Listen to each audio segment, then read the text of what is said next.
Hey guys, Janet here, aka Gameonysus, and today we are looking at Switch regrets, which are games that we purchased and just regret purchasing. A lot of times that's because the game turned out not to be enjoyable or good, and sometimes it's because maybe it's a game that's fine, but you just really never played it, and you're like, why did I buy this? Why do I have this on my Switch? It's just taking up space, and I'm never gonna come back to it. And joining me for this episode is my brother Edwin. You guys have seen him on the GameCube HDMI adapter video, on the Brawler controller video. So this is his third Nintendo-based appearance. And he's joining me because he also owns a Switch and has a lot of regrets because he shops on the eShop often, and sometimes it doesn't actually end up working out. So we're just going to kind of go back and forth on what our regrets are. Edwin, do you want to kick it off? Sure. So my first regret, or the first one I want to bring up, is Slain, Back from Hell.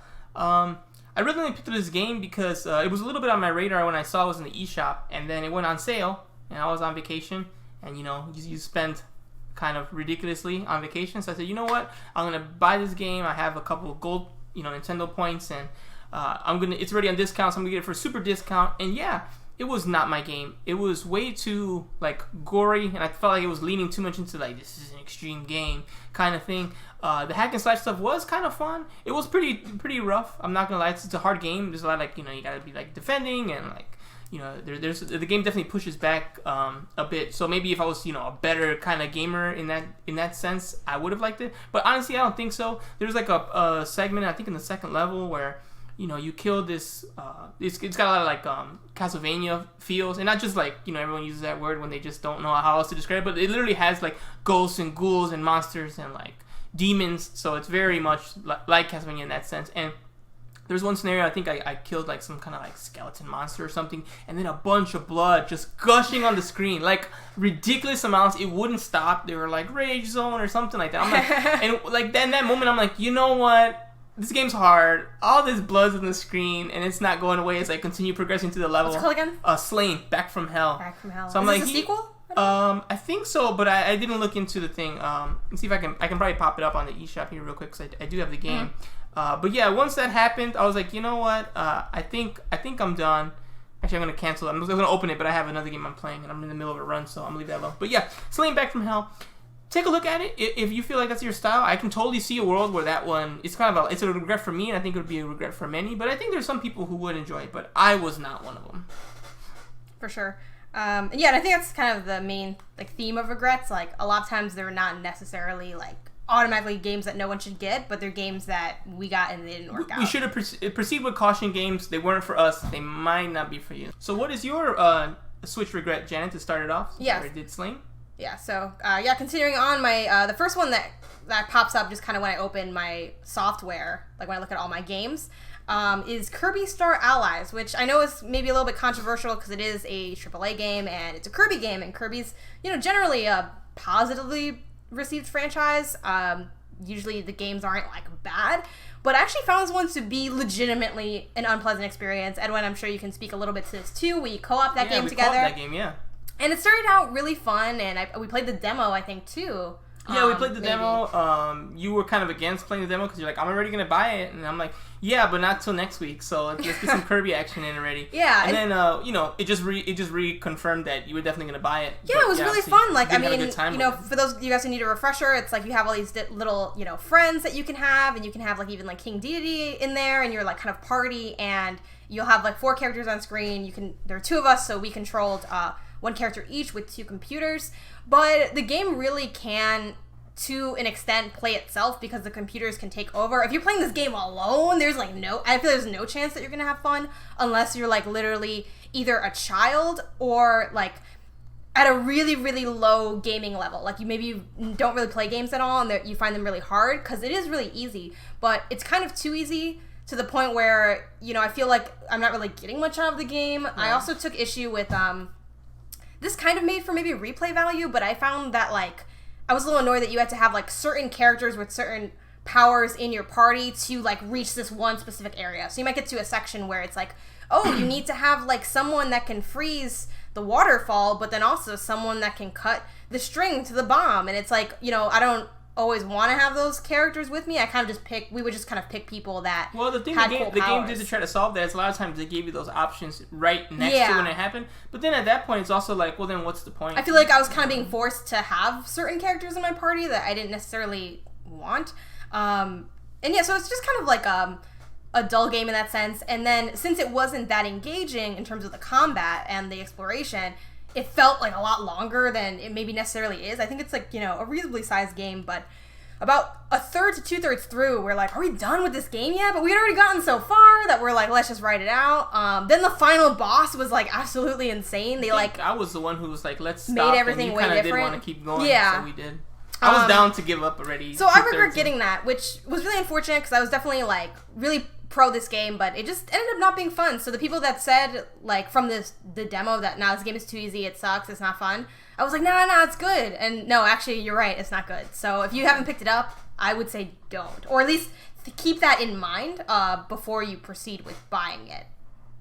Cool. Yeah. All right, what do you got next? My next one's Miles and Kylo, which is a game I forget the developer's name, but the same people who made Kid Trip made Miles and Kylo. And I liked Kid Trip a good amount. I didn't finish Kid Trip just because it was an endless runner. So I think everyone knows how those games work, and it just got really hard. I just so it did have levels. You could be beaten, but it wasn't. The movement was endless running. That's why it's an endless runner. It just it had levels and stuff, so it felt traditional, but you couldn't control the character necessarily.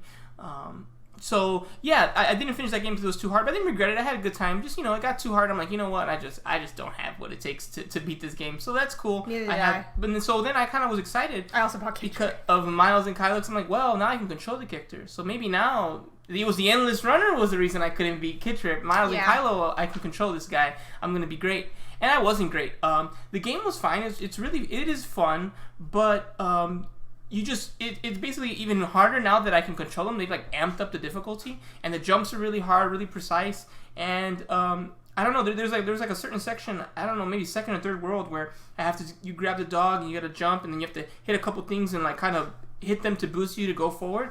And I tried to do it. I couldn't do it. I had you to help me and do it a couple times. I did some videos, and no matter how much I understood and saw people do it and can completely comprehend it, I just couldn't make the landings. Yeah. So then at that point, it went from, it really, unlike in Kid Trip, I just felt like I wasn't good enough here. I felt like it was kind of, something must be cheap because like, how can I see that you press these two buttons and it works? And it just doesn't happen. I was able to do it. Yeah. So I just said, you know what? I'm done. I'm never going to play it again. It's my Switch regret. I wish the developers well. I think they make some cool games, but count me out for Miles and Kylo and anything else. I wasn't able to finish Kid Trip because it was also too hard for me. I would like to eventually go back and finish because I'm not that far off. Are these Switch regrets for me or games I just can't beat myself? Yeah, games There's a few I suck that are definitely. Sometimes you regret that though. I know I bought Bloodborne for PS4 when I got my PS4. No one told me that game was a Souls-like game that's super hard, and I didn't know. Did you try getting good?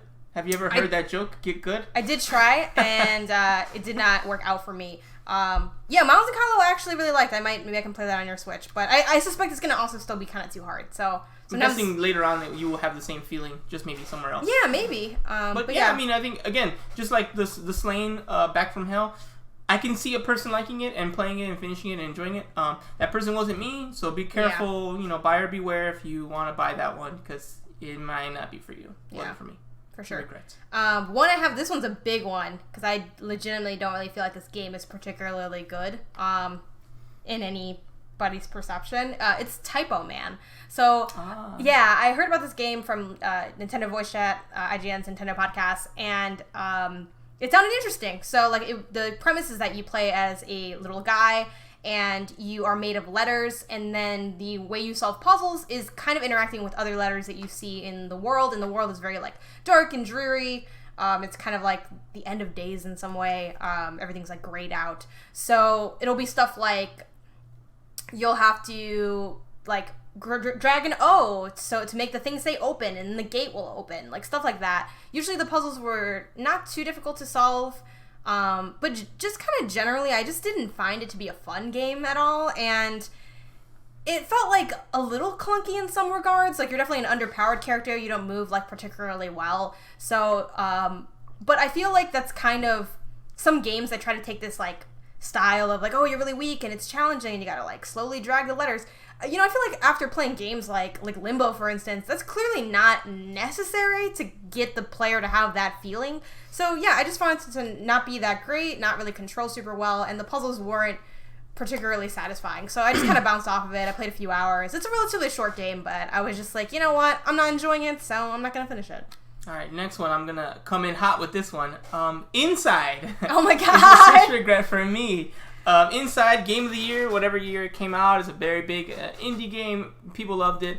Well, some people's Game of the Year. Game of the Year that year was Overwatch, but... Oh, it was the same year? I thought it was the year before that. No. So I regretted getting Inside, which, may surprise a lot of people. But the reason why I regretted it is I'm just not a puzzle person. And I knew that going in because obviously I know that I don't play games with a lot of complex puzzles. It's just they not both came out in 2016, like I said. Yeah, cool. It was not Game of the Year because of Overwatch. Right. But it was really good. A lot of people thought. I thought it was Game of the Year. It was if you tell people with the top 10 indies, it's probably making most lists. But for me it didn't. It's actually a regret because I don't like puzzles like that. So I just kind of struggled with the puzzles. And I kind of knew that about me going in, but, I figured it's a short game. I'll figure it out. I'll do it. But honestly, I just had no interest in figuring out. I don't want to move this thing to move that thing to get momentum for the chain. I don't care. I don't care. I don't want to do it. And then the negative for me, I won't spoil it for anyone else, but I kind of know where the story goes, and that's supposed to be like a big thing. But I watched Gameonysus play it. I told him not to watch it. When she first... But you wouldn't have gotten to the end anyway, because you hated it. But it did spoil the story for me. I was fine with it, but then I'm like, well, now since I really know the story, why should I play? And I'm not having fun playing, so there's no reason for me to go back. The reason why I also feel bad about it is because Gameonysus loves that game, so she bought it for me. And I was like, oh, I have an obligation to this person to play it. But I'm like, but I don't want to play it. And then I just was kind of like, you know what? So and I kind of blame myself because I know how Edwin games, and he doesn't like puzzles. He's starting to warm up to some puzzles, but they have to be, not necessarily really easy. Sometimes they're really easy, but also, they have to be... Can't just be the puzzle. If it's just, really feels like just a puzzle. He did well with Unravel, too. I'll kind of just give you guys some context on that. He could do that kind of puzzle, and the way Remastered, I haven't finished that game, but I've gotten deep into it. I'm, the last Which is why I kind of thought, Inside's not... Well, I think after Inside, I realized, you know what? I need to get a little bit better at puzzles just so I can embrace it more. So maybe the Inside died, so other games I can live. But I was salty about it because I was like, I love that game. I will buy it for you when it comes out if you want to play it. And he's like, oh yeah, I'll hold you to that. I'm like, are you sure you want this game? Because I honestly don't know if you'll like it because of the puzzles. And he's like, oh no, it's all good. And then. He was like, oh, I'll play it, I'll finish it. I'm like, don't finish. Is it the person trying to be polite, finish the food? You don't need to eat this. Clearly you don't like it. It's over. I know you don't like it. Let's just move on. But I'm bummed because I think that was probably a $15 game at least. It was 20. If not 20. Yeah. 20, yeah. That's a lot of money to just completely go to waste. So that sucked. But yeah, definitely a hot take. We should look up how much money we spent on our Switch regrets and what we could do with that money in society had we just spent it on the right thing. I know. I actually skipped over one of mine. Now I don't know if it's your turn, so you can just go ahead. I don't know if I'll end up with more than you now, but this one's also, speaking of hot takes, Binding of Isaac. Whoa! Switch regret. Binding of Isaac, someone on, I think, Evangeline off our Nintendo Voice Chat said, that's the kind of game you either play for an hour and you stop playing, or you play for 900 hours. it seems to be that kind of game for people. Weirdly enough, I was an in-between person. I played this game a lot on PC when it first came out, on my MacBook technically, but on Steam. And I probably put in, I'd have to look up my Steam hours, I wish I knew them already. I'm gonna say at least 10 hours of that game, if not 20. I played it a lot. Pretty healthy. And I never beat it. And that was the other thing that was kind of discouraging. Then the thing that ended up being, made this a super regret is one reason we bought it besides it was early in the Switch's life, not a lot of games, and it had, was that it had co-op. So we thought, okay, well. And physical, it came with a lot of nice things. Yeah. So and I kept some of the stickers after I sold the game to GameStop. Savage life. Yeah, but, we had it because of the co-op and we thought it would be cool, but honestly, I hated their implementation of co-op. They, did the thing where they make the second player way weaker. If Edwin played as player 2 and I died, he automatically was just dead. That was kind of ridiculous. He couldn't open doors as the second player. Only I could.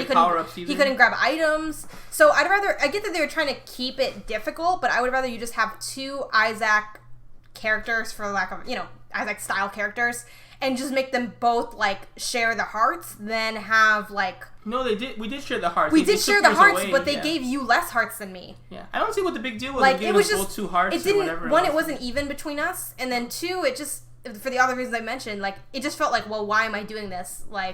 Not only is this not easier, but it also feels like harder, we're not because now you're penalized. Yeah. having a friend. I feel like we're not, I'm not enjoying it. It's not a good co-op experience in my opinion. It would be like if you had two people split the rent and the landlord decided to raise it a lot. Yeah. So it would be the same thing. Basically. You have two people, the one bedroom now costs double. Exactly. Because, what's the difference? So I didn't like it for that reason. And then it was kind of just like, I didn't really end up playing it very much for that reason. And I never beat it. And I kind of felt like I wasn't ever really going to beat it. So I was kind of just like...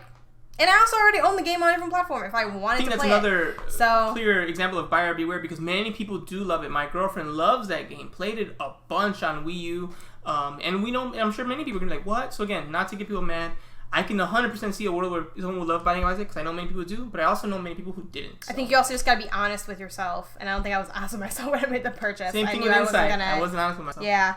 Okay. Go ahead. So my next one, this one breaks my heart too. This one's definitely a sad regret. Wonder Boy. Wonder Boy is a 2D platforming game. It's like from the NES days and all that. They remastered it and they released it on Switch. And it was, when I saw it, I was so happy. It was getting a physical release. It had a beautiful manual, beautiful art book, a little digital mini CD with all the audio from the game.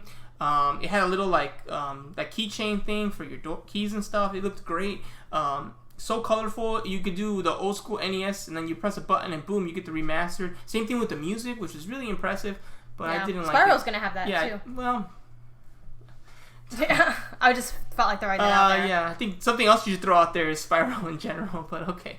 Anyways, let's just pretend those games were good for another year. So, sounds good. I'll see you. Yeah, why not? Did it with Crash. Bring back the platformers that couldn't handle longevity like Mario could. So speaking of Sonic, oh, I forgot about him. Sonic Mania. Spoilers. Another one. Yeah. Okay, so anyway, Wonder Boy, it just didn't hold up even with the remastering. I didn't like it. I felt like it was still a little clunky. I know it's from that era, but that's why it's from that era. It just didn't age well, and I ended up having to resell that game. So I was like, you know what? I barely played about an hour.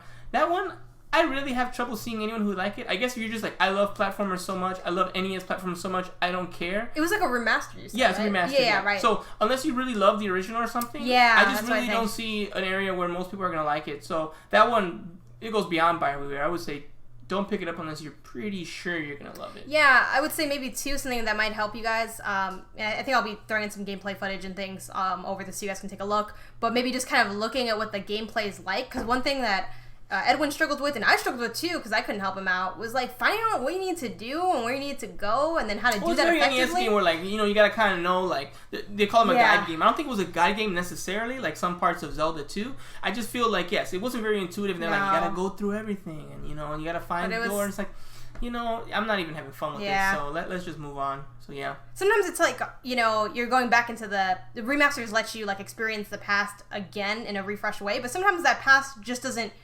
do well for a first experience, like kind of ever. So I think it's funny how games do that. Like you don't see that happen much in technology. You wouldn't see Apple tomorrow be like, the iPhone 1's coming back. Like who would want that? It was trash, Like we don't see it too often with consoles. Minus like the little emulators that Nintendo's brought out. So sometimes we gotta be careful when we go back with games. Not that it's their fault necessarily, but sometimes it was fun, but it's over. We left back where they were.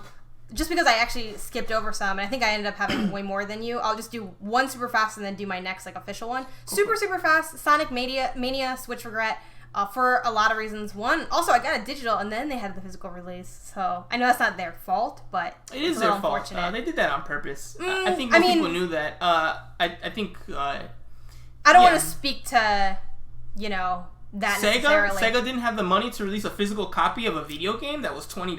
I don't know, but. I don't want to talk about it.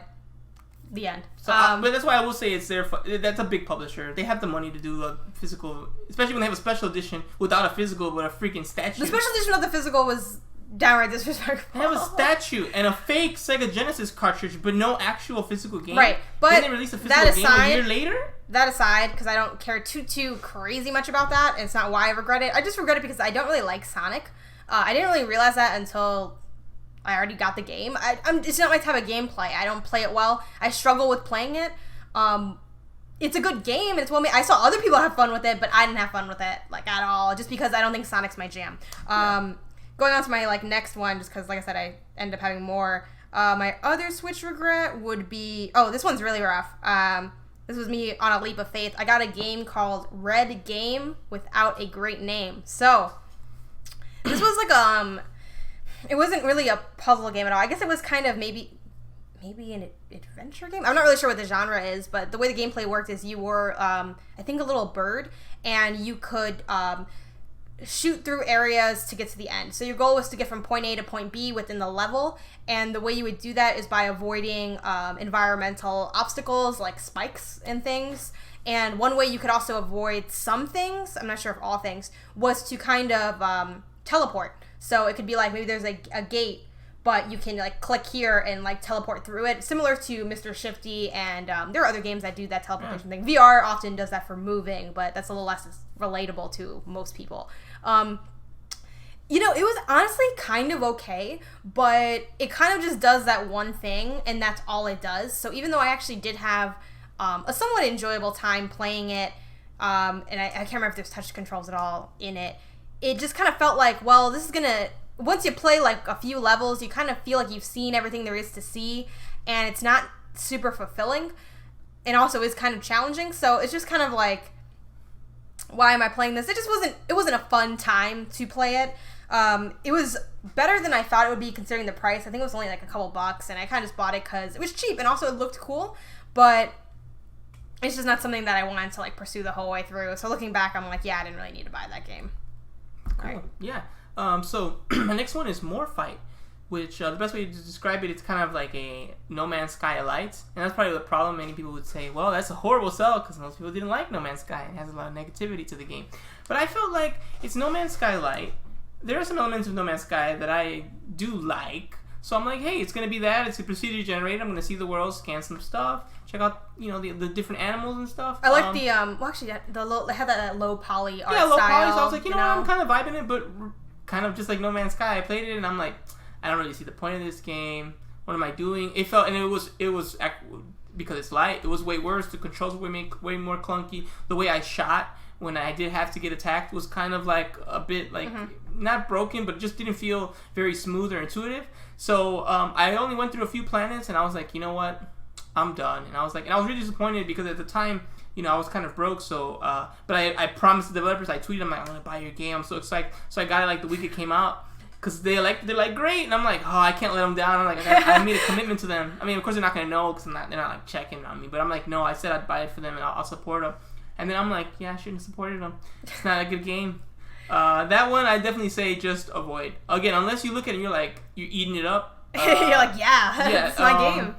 Just, no. Yeah. No on Morphite, sorry. I think the big issue with Morphite 2, if memory serves me correctly, is that it was kind of and we think No Man's Sky, I'm talking about day one release No Man's Sky, not No Man's Sky Next, like actual original No Man's Sky. It was like No Man's Sky premise, but without the visuals, which is the only kind of good, like the cool thing about No Man's Sky, if you did like it when it first came out, was like, you never know what you'll see, and what you saw was kind of like interesting and pretty and, colorful. Intriguing. Yeah, here it's like, we just stripped down all that, and low poly can actually look really good, but in this case, it didn't really have much going for it. Everything felt very empty. My next one, this one breaks my heart a lot. I still think about this all the time. No. Batman: The Telltale Series. This is another game me and Edwin played together. I know what you're thinking. It's not a co-op game. We just did the classic, like, pass the controller back and forth, make the decisions. Actually, eventually want to do a video just talking about co-oping single-player games, because I think that's totally a thing and super fun. But yeah, we did that. It's a narrative-style game. You guys who are familiar with Telltale games will kind of understand what the gameplay is like. But you're basically, especially with the Batman one, you're essentially kind of playing like a comic book that's like a moving comic book kind of, or an animated series or whatever. And I really like the art style. I think it was cel-shaded. I'm not sure if that's correct. You could just say it looks like a comic book style. Yeah. It kind of did look like a comic book. With like a little bit of grittiness to it. And I thought it was really cool. The decisions were really interesting. The story was really well written. So what's wrong with the game? Get to the trash. It was awesome, but it was broken. It was literally broken. We got the physical version on Switch, obviously, Switch regrets. And it just didn't work. I think we got to like, let's say chapter 4 or something of like 5. And like we had this glitch, this game-breaking glitch where like we died in a sequence and then the screen went black and you could just hear gunshots, but it wouldn't respawn you at all. You just it was just over. And then when you close the software and then relaunch it, it didn't remember anything you did. It didn't save anything. So we had that problem. We literally replayed that episode like at least 3 or 4 times. And the episodes are like fairly long, like at least like an hour, maybe more. Yeah, an hour. Of going through it, making all the same choices, just trying to go through it as fast as you can. You can only go through that kind of game is so fast because you still have to wait for the things to pop up. And no matter what we did, it was always messed up. I think and then one time we had like a different glitch too, where it just kind of forgot our decisions from the previous episode or misremembered them. Yeah. So at the end of the day, we had to just stop playing it because it didn't work. And I know what some of you guys might be thinking. Well, that was just that one, platform, that one cartridge maybe or whatever. It's available on other platforms, but it was so brutal to go through that I never want to go through that again, and I will never play that game again, and I don't think I'll ever play any Telltale game after that experience. It's not just that, though. We weren't the only ones who had those stories. We looked it up. People had different stories in different parts. They're like, on different platforms, too. Just like they say with, who's the developer of Skyrim? I forgot. Bethesda? But yeah, they say, like, Bethesda's known for, the controls suck. And I'm like, that's not... Or, like, the game is broken, kind of. Same thing with Telltale. They're like, they always have glitches. They always have, like, problems. And I'm like, that's not a company... I'm sorry, that's not a company I want to associate myself with. If I have to think in the back of my head, this game's going to break at any second, and I have to understand that it could just delete my file or corrupt my save, or like, especially in a story-driven game. At least in Mario, it doesn't really matter. You can just play the level again. Our decisions kept building on each other, chapter to chapter. So our narrative also got messed up. Like, it forgot that we hooked up with so-and-so, and it forgot that so-and-so should be dead. Now they're alive again because we didn't kill them or we didn't save them because they literally, like, forgot it, and, like, it just got so messed up that... for me, honestly, the game was great, but same thing as a regret because I'll just never play a Telltale game until everyone's telling me that those things will no longer be an issue, and I don't think that's going to happen for a long time. So, shout out to Telltale. I wish you guys the best and hope people keep buying your games, but I will not be one of them until further notice. Yeah. So what's your next one? My next one's Guns, Gore, and Cannoli. I was really excited about this game because I'm not a big fan of guns, but I'm not against them. Gore can be okay, and cannolis are delicious. So I thought, why not? Reasons why I didn't play this game is kind of like a side-scrolling, like, I don't know, I want to say it's a beat-em-up, but like, it's an action. It's beat-em-up-y, yeah. The reason I didn't like it was, well, a couple things. One, it definitely was like a little bit, maybe not too hard, but just because of the beat-em-up style, it just was it just felt like there was a bunch of enemies on the screen, I had to kill them all. So I didn't really like that as much. I felt like I was kind of doing the same thing over and over. And then I'm like, is this slightly racist? Because you're like an Italian like police officer who like there's basically like a zombie infestation and everything, and like you gotta like and take out the trash. The mobsters. Yeah, and get then, like, another pizza. Your power ups are cannolis and like Italian meatball stuff and like a lot of those tropes. And I asked a few people. It seemed like I was the only one who kind of felt that way. A few people were like, maybe a little, but it was like lighthearted racism where, it's not big enough to boycott the game or something. But that, along with the feeling that the game just kind of kept doing the same thing, and it was a little bit tough. I was like, I'm just keep on have to kill like 2,000 enemies. I just felt like adding it all up, I was like, you know what? I'm not going to keep playing this game. And I also felt like, and I gave it another chance. I played it. I took a break. I came back to it, I think, on another vacation. I was in LA, and I'm like, you know what? I'm going to play some Guns, Gore, and Cannoli while I'm on vacay.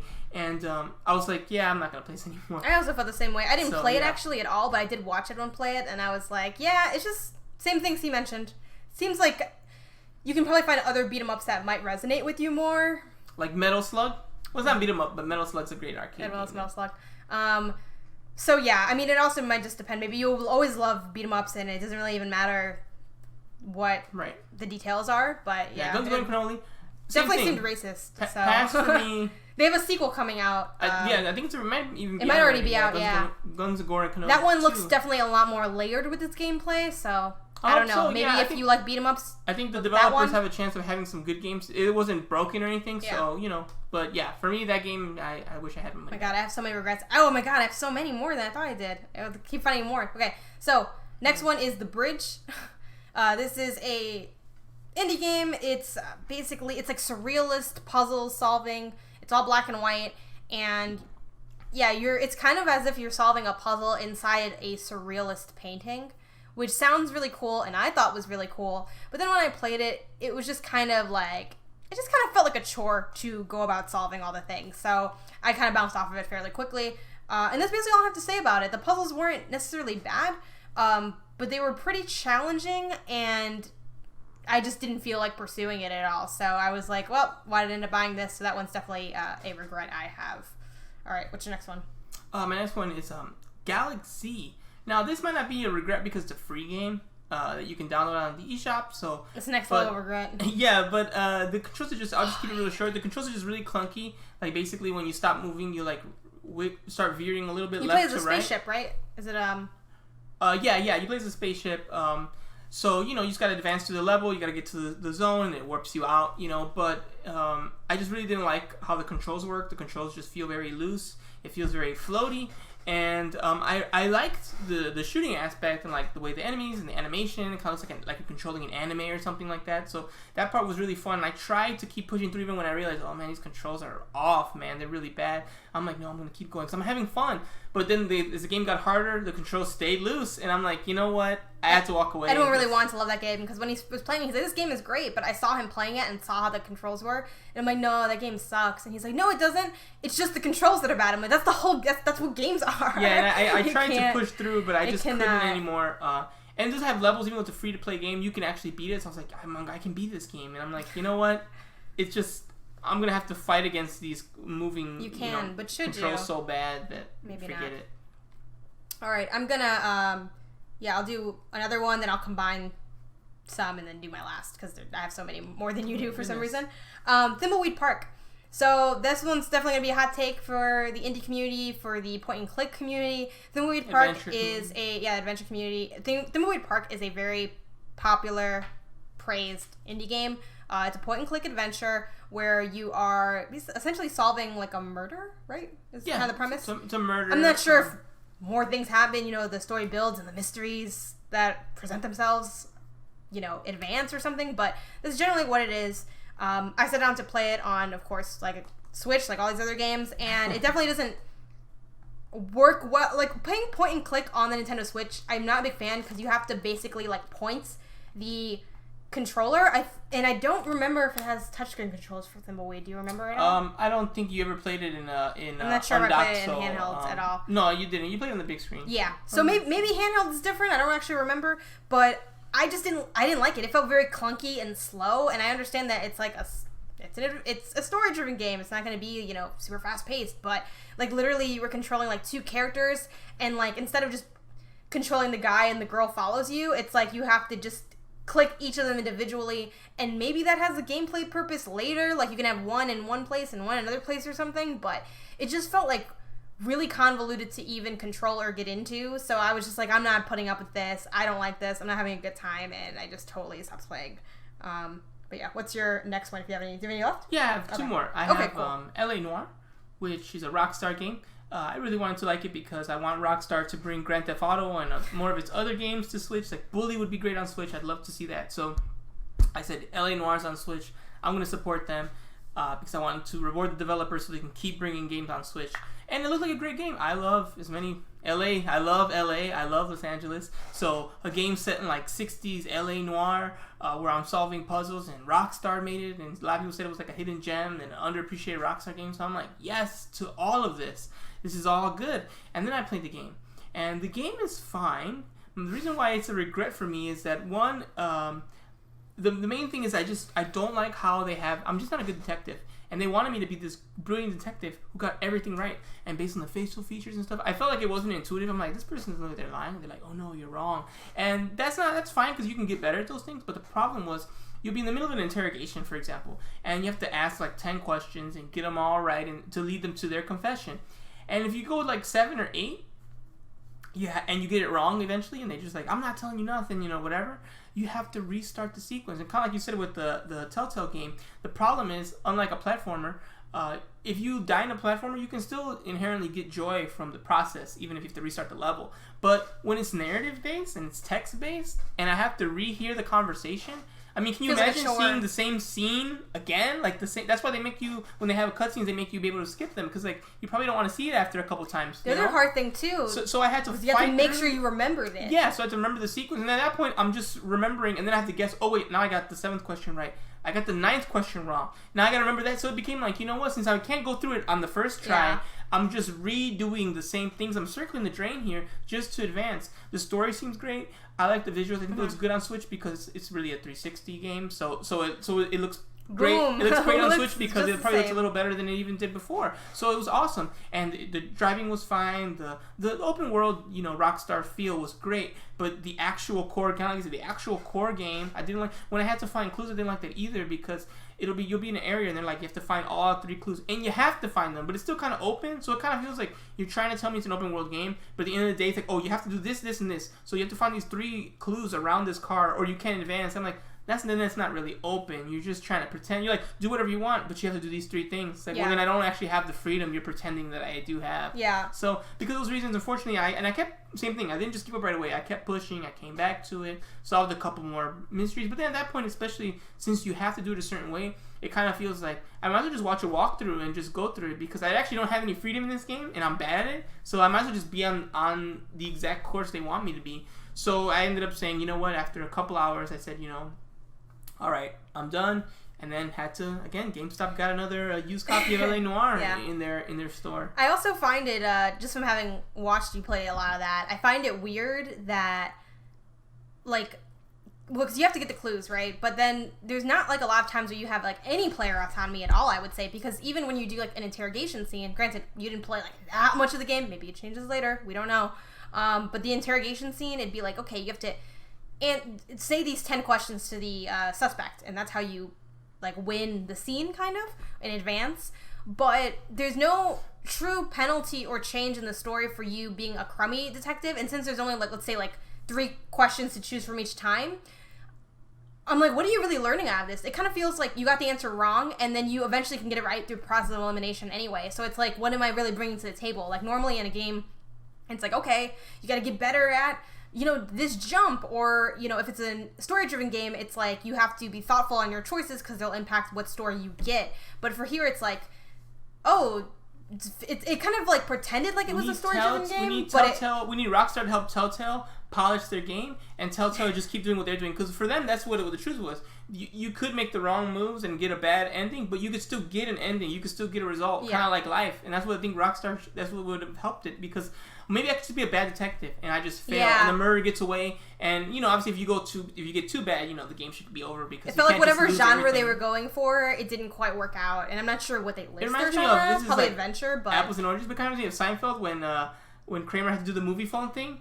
And eventually he kept guessing wrong. He's like, why don't you just tell me the movie you want to watch? Yeah, and that's what it looked like when you were playing it. It's well, why am I doing this? If I have to answer the question, if I have to ask the exact question and get the exact answer the right way every time, exactly the way you want, then what am I actually doing here? Yeah, it's just you're barely involved. Just to be a good detective immediately, I guess. All right, I'll do my next one as a pair, then you'll do your other one, and then I'll end it, I guess. Sure.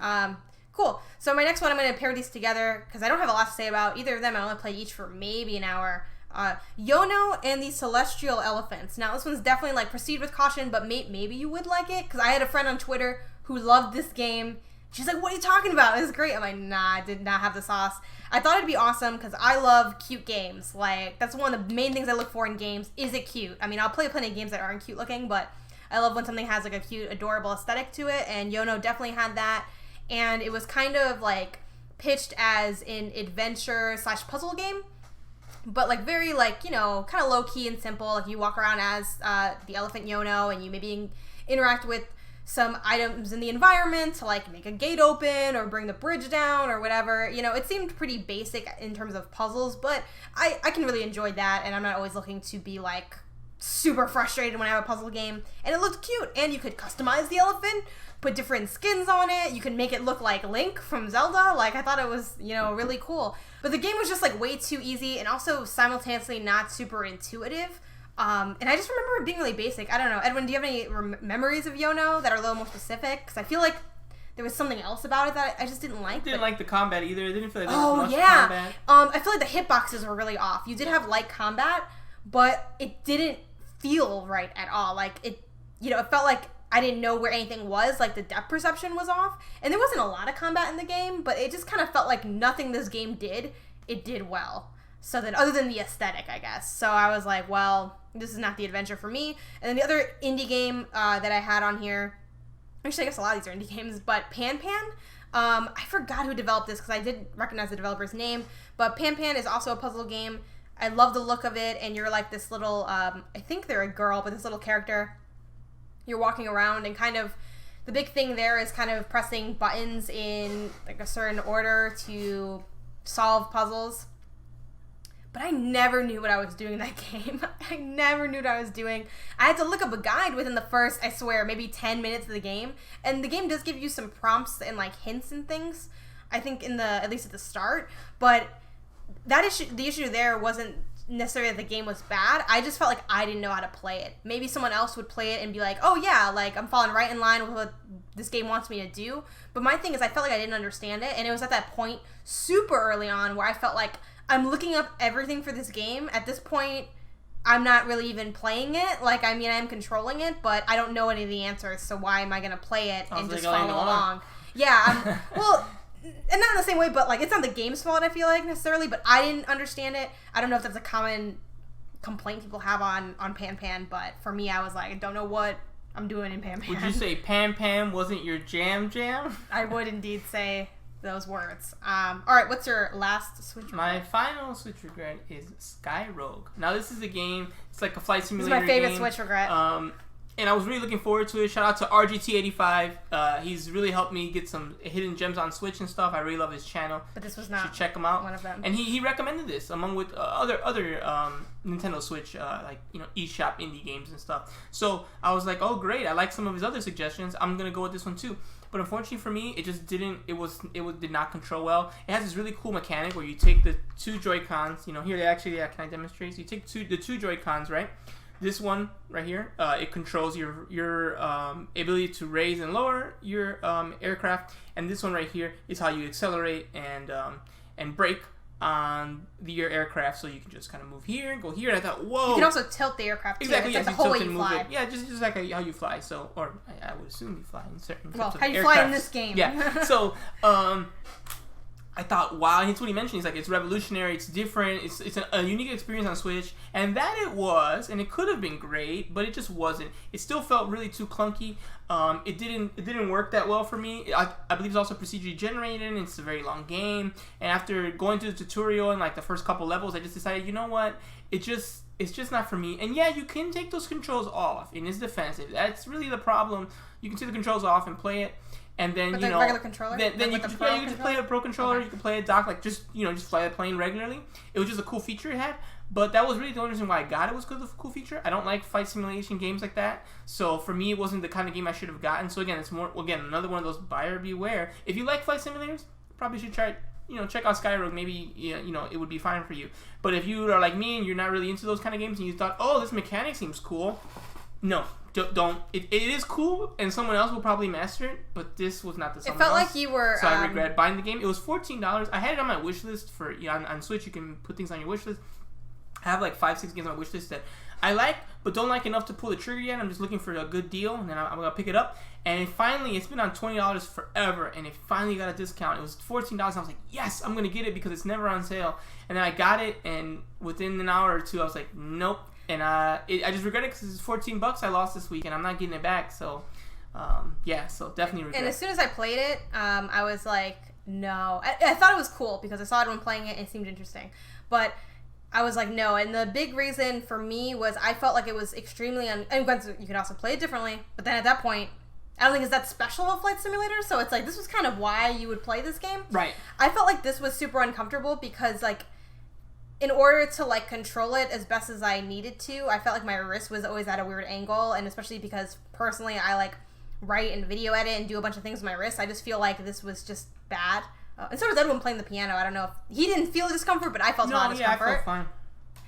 And after playing the tutorial, I was like, Edwin, this game sucks, and he's like, no, it's not. It's like you always have the stages of Switch regret. There's like denial. I never do. I don't really usually have denial. I have acceptance. I like this, then I realize I actually don't like it that much, and I throw it away in my mind. But yeah, that one was rough. And my last Switch regret. This one's also super hot takey. I know people are gonna probably be mad at this video because they're like, how are these regrets? These games are great. I'm like, it just wasn't for me. This was like an honesty thing / it just didn't resonate with me the way it resonated with everyone else in the world. Oh no! Shovel Don't Knight do it! Don't Treasure do it! Trove. Oh my God! Shovel Knight Treasure Trove. I don't know, man. I love platformers.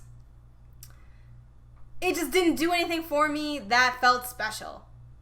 You know, and I didn't really give it the fairest of chances. I think I only played maybe an hour, if that. But it just didn't pull me in. And with the game, there's a lot of games out there to play. I was like, you know what, this doesn't have the sauce for me. I'm good. But I really regretted that because I had my eye on Shovel Knight for a while because everyone says it was so great.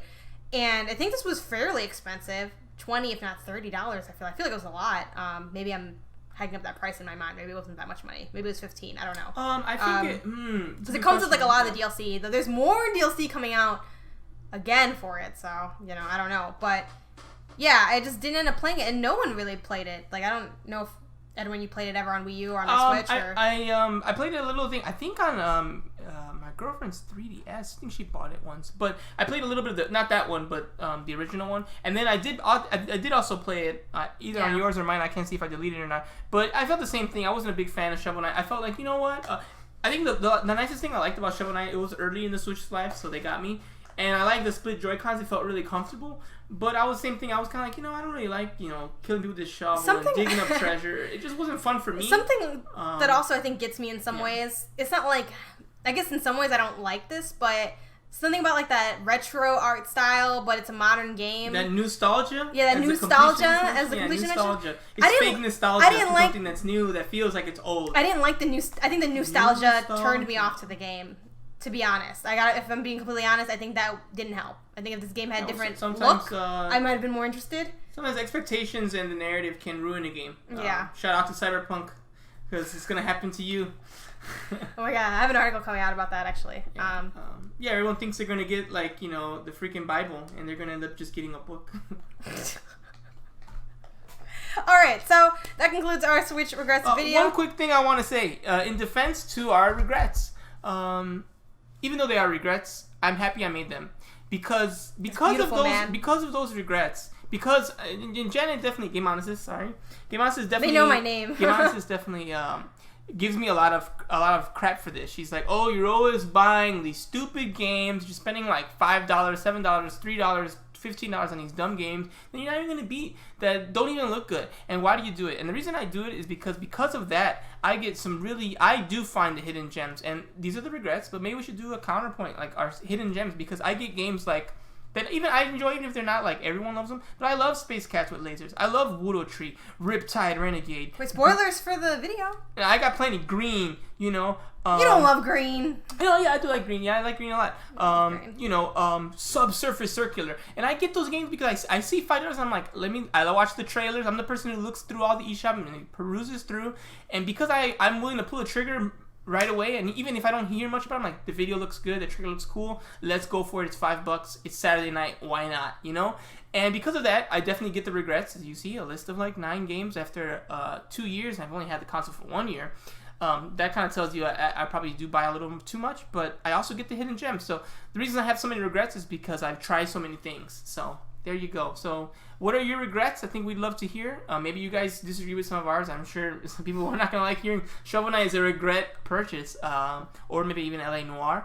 But we'd love to hear yours. And if you want to see us collab again on a hidden gem video, I definitely would like to do that because there's a lot of hidden gems, and I don't want to just be the angry, mean Switch gamer. But today I am, so. For sure. So yeah, thanks so much for watching this, guys. Be sure to leave a comment like Edwin mentioned. Be sure to give this video a thumbs up. Be sure to hit subscribe. And we will see you guys here next time. Bye.